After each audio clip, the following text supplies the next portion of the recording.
अपने पति को छोड़ दूसरे से की शादी। देखिए भाई वीडियो, बहुत ही प्यारा वीडियो है, वीडियो को लास्ट तक देखना। चुप हो जाओ, चुप हो जाओ। मैडम आपका पार्सल। हिमांशु तुम? आ गया ऑर्डर। भाई साहब एक सवाल मन में आया, ये बच्चे आपके साथ है, कौन है ये? और इतनी ठंड में आप इसे लेके घूम रहे हो? मेरी बेटी है साहब। अरे इतनी ठंड में आप तो परेशान हो रहे हो, साथ में बच्चे को परेशान कर रहे हो। तो अपनी माँ के पास छोड़ के आ जाता ना। माँ कहाँ है इसकी? दरअसल माँ इसकी है नहीं। माँ नहीं है? कहाँ गई? घूमने गई है कहीं पे या फिर अपने घर पे? इसकी माँ अब इस दुनिया में नहीं है। इसके लिए इसकी माँ तो कब की मर गई है। अब मैं ही इसके माँ बाप हूँ। मेरे अलावा इसका कोई भी नहीं है। और इसकी दादी भी घर पे नहीं थी। पापा का तबीयत खराब हो गया था तो वो गाँव चली गई थी, इसलिए इसको साथ में लेकर आना पड़ा। दूध नहीं था ना बच्चे के लिए, तो सोचे कि 1-2 डिलीवरी कर ले तो उससे पैसे आ जाते तो बच्चे को दूध पिला देंगे। इसके लिए मैं ये काम कर रहा हूँ। ओह सॉरी, माफ करना, मुझे पता नहीं था। तो आप एक काम करो, मेरे घर में ना दूध रखा हुआ है, मैं गर्म करके लाता हूँ। आप बच्चे को बिठाओ, साथ में बैठ जाना, थोड़ी देर के लिए आ जाओ। नहीं साहब, आप पैसे दे दो, मैं चला जाऊंगा। अरे पेमेंट तो मैं कर दूंगा, इंसानियत भी बड़ी चीज है ना। अच्छा थोड़ी नहीं लगता है बच्चे को लेकर परेशान हो रहे, बेचारी भूखे पेट घूम रही है। आप एक काम करो, अंदर बैठो, मैं गर्म करके लाता हूँ, सोचो मत, आ जाओ। ठीक है सर।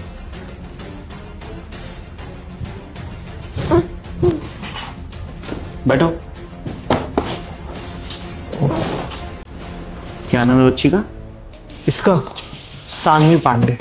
अच्छा, बड़ा ही प्यारा नाम है। हाँ जी।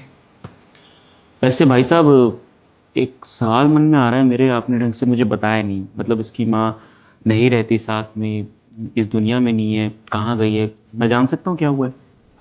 नहीं, इसकी मम्मी ने गलती कर दी थी शादी करके हमसे। उसको बाद में रियलाइज हुआ। जब मेरा बच्चा हो गया तो उसको हमारे साथ रहना नहीं था। फिर वो हमारे साथ साथ हमारे बच्चों को भी छोड़ के चली गई, क्योंकि उसका सपना पूरा नहीं कर पाते थे हम। पहले तो बोले थे कि हम सुख दुख में हमेशा साथ रहेंगे। लव मैरिज हम लोगों ने शादी कर ली, साथ में कॉलेज किए थे। पर ये नहीं पता था कि आगे चल के वो मुझे छोड़ के चली जाएगी। मैं भी पढ़ने में अच्छा खासा था, पर मैं अपने मम्मी पापा को छोड़ के उससे कहने से भाग के शादी कर ली। पर बाद में हालात ख़राब हो गए। उसके बाद वो अपना कंटिन्यू रखी पढ़ाई, मैं बस जॉब वॉब करने लगा पार्ट टाइम। उसके बाद में पढ़ाई पूरी करके उसका ना अच्छे कंपनी में जॉब लग गया। हम सोचे कि चलो अब हम लोग का दुख के दिन खत्म हो जाएंगे, साथ में पक्के शादी कर लिए थे। पर एक भी जीवन में अच्छा काम नहीं हुआ था और उसका नौकरी हो गया। हम सोचे कि अब हमारी जीवन खुशी से बीतेगी। पर कुछ टाइम बाद में उसका उसके बॉस के साथ अफेयर हो गया। वो उसके साथ ज़्यादा टाइम बिताने लगी। वो बोलने लगी कि हमें उससे प्यार हो गया है, हम उसके साथ ही रहेंगे। उसके बाद में हमें और हमारे बच्चे को छोड़ के वो चली गई। मैं चाह के भी कुछ नहीं कर पाया। एक मन तो किया कि जाके थाने में मैं कंप्लेन कर दूं कि मेरे साथ ऐसा ऐसा हुआ है। मेरे साथ तो छोड़िए, मेरे बच्चे के साथ ऐसा हुआ है। इस चीज़ को मैं बर्दाश्त नहीं कर पाया। उसके बाद फिर मैं अपने घर पे बात किया। मैं अपने मम्मी को बुलाया। मम्मी आके बहुत उल्टा सीधा सुनाई मुझे। पर माँ तो माँ होती है ना, वो मुझे माफ़ कर दी। पर अचानक से मेरे पापा का तबीयत खराब हो गया, तो वो आज ही सुबह की गाड़ी से चली गई गाँव। और अब बच्चे के लिए कुछ भी था नहीं रूम पे, तो इसके लिए मैं ये काम कर रहा था। बताओ कैसा कलयुग है। एक छोटी सी बच्ची अपनी माँ के लिए तरस रही है, हैं? एक माँ जो होती है, कहते भगवान का दूसरा रूप होता है। अगर भगवान हर जगह नहीं जा सकता तो माँ को भेजे, लेकिन इस बच्चे के पास तो उसकी माँ ही नहीं है। बहुत बुरा लगा आपके लिए सुन के सब। आपकी लाइफ में बहुत कुछ हो चुका है, लेकिन आप कभी हारे नहीं। अपनी बच्ची के लिए ये काम कर रहे हो, उसको साथ लेके घूम रहे हो, उसके बारे में सोच रहे हो।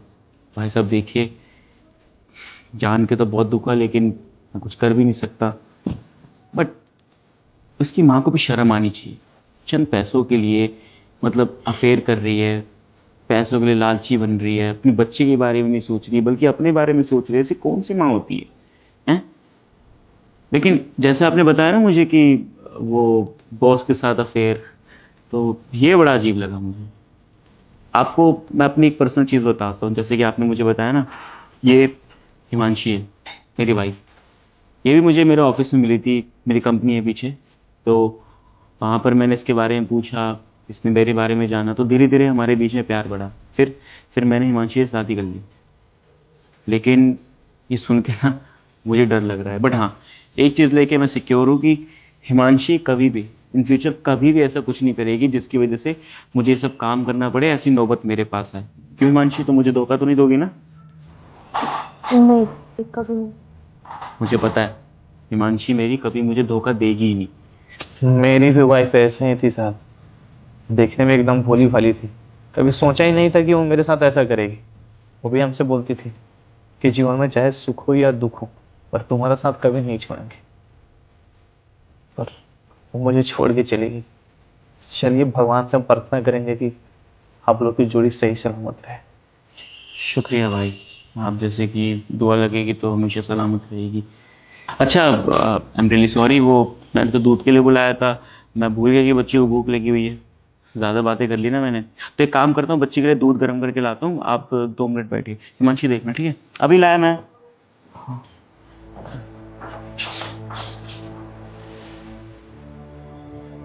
कैसे हो तुम? कैसे हैं ये तुम पूछ रही हो? मुझे अगर पता होता कि ये तुम्हारा घर है तो मैं जीवन में कभी यहाँ आता ही नहीं। मेरा तो छोड़ो, मैं अपने इस बच्चे का साया तुम पे पड़ने नहीं देता। अरे क्या क्या नहीं किए थे तुम्हारे लिए। और मेरा तो छोड़ो, मेरे बच्चे के लिए भी तुम्हारे दिल में रहम नहीं आया।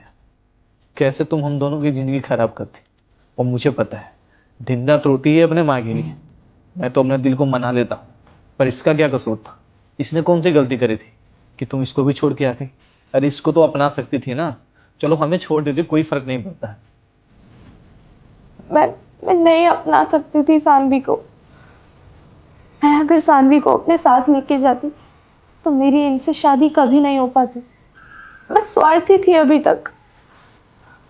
मुझे जरा सा भी एहसास नहीं था कि मेरे पैसों के लालच ने मेरी बेटी की और तुम्हारी ये हालत करके रख दी है। I'm sorry, मुझे माफ कर दो। झूठ का रिश्ता कितना दिन तक चलाओगी? हम भी देखते हैं तुम्हारा रिश्ता कितने दिन तक चलता है। झूठ के रिश्ते ज्यादा दिन तक नहीं चलते हैं। तुम मेरे साथ जो की ना, इसके साथ मत करना। इसको तुम पे बहुत विश्वास है, इसका विश्वास मत तोड़ना जैसे तुम मेरा तोड़ी थी। सुजीत, I'm sorry, मेरी वजह से आज तुम्हारी ये हालत हो गई है। मुझे तुम्हें इस हालत में देख के बिल्कुल अच्छा नहीं लग रहा। मैं जानती हूँ कि मैंने तुम्हारे साथ गलत किया। मैंने पैसों की वजह से तुम्हें छोड़ दिया। मैं बहुत बुरी बीवी हूँ। मैंने तुम्हारे साथ बहुत बुरा किया। सुजीत, तुम तो ऑफिस में नौकरी किया करते थे ना, उस नौकरी का क्या हुआ? तुम्हें ये डिलीवरी की नौकरी करने की क्या जरूरत पड़ गई? फिर तुम इस तरह। तो मैं किसके लिए नौकरी करूं? मेरा अब जीवन में है ही कौन? यही काम करके 2 पैसे कमा लेता हूँ। बच्चे के लिए ही तो करना है ना। गांव में जमीन है, एक ना एक दिन तो हमारी ही होगी। बेच के हम अपने बेटे के लिए जो करना होगा कर लेंगे। तुम्हें ये सब सोचने की जरूरत नहीं है। तुम अपने बारे में सोचो, ठीक है? चल बेटा।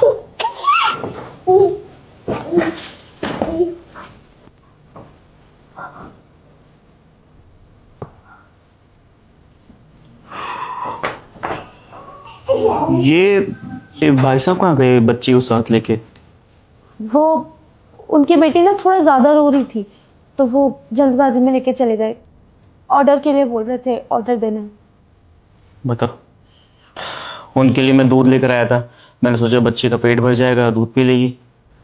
लेकिन क्या जमाना आ गया ना हिमांशी, मतलब एक बाप को अपनी बच्ची को लेके इतनी ठंड में काम करना पड़ रहा है, और किसकी वजह से? उसकी खुद की बीवी की वजह से। गौर कर लोगे? तुम क्या सोच रही हो, कुछ बात है क्या? नहीं, कुछ नहीं। बेचारा कितना मजबूर है ना, अपनी बेटी को इस तरह गोद में लेकर काम कर रहा है सर्दी में। उसकी माँ सच में बहुत बुरी औरत रही होगी। अब कुछ होती हैं ऐसी औरतें, लेकिन तुम बेस्ट हो ये मुझे पता है। अच्छा दादा, सोचो मत, खाना बन गया है, मैं लगाऊं या फिर तुम लगा रही हो? मैं लेकर आती हूँ। ठीक है।